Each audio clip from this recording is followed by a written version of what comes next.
हम मीनू झा प्रणाम करै छी सब मिथिलावासी के। आइ हम एकटा गौरी के गीत गा बजा रहल छी। कोशिश करै छी जे अहाँ सबके नीक लागे। धन्यवाद। जय मिथिला, जय मैथिली। खोइछा में लेलनि गौरी, तिल अरब चाउर हे। खोइछा में लेलनि गौरी, तिल अरब चाउर हे। चली कए गेली गौरी, चले कए गेले गौरे। माले फूल बारी हे, चली कए गेले गौरे। माले फूल बारी हे। फूल जोनी तोरू गौरी, हमरा फूल बारी हे। फूल जोनी तोरू है गौरी, हमरा फूल बारी हे। कान लगली खीज लगले, गौरी दुलारी हे। कान लगली खीज लगले, गौरी दुलारी हे। कानैते खिजैते गौरी, गेली अम्मा पास हे। कानैते खिजैते गौरी, गेली अम्मा पास हे। के तोरा मारलक गौरे, के पढ़ल गारी हे।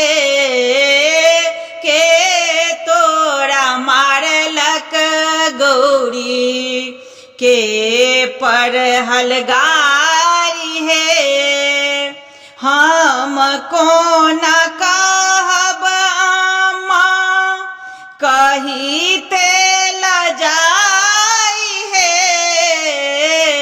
हम कोना कहब अम्मा, कहिते लजाई हे। पूछू गाए सखी सबके, कहत बुझाई हे। पूछू गाए सखी सबके, कहत बुझाई हे। माली के बेटिया अम्मा, ले लुलुआई हे। माली के बेटिया है अम्मा, लेलनि लुलुआई हे। फूल जोनी तोरो गौरे, हमर फूल बारी हे। फूल जोनी तोरो गौरी, हमर फूल बारी हे। जूनी कानु जूनी खीजू, गौरी दुलारी हे। अब देन महादेव के, देवानी कहाई हे। अब देन महादेव के, देवानी कहाई हे। मलिया के घर गौरी, देबै उजर बाई हे।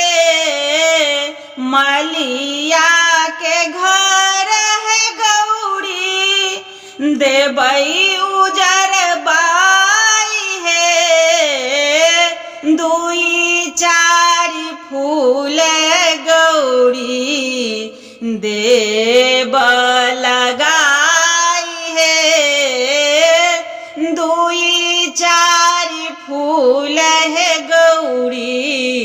देव लगा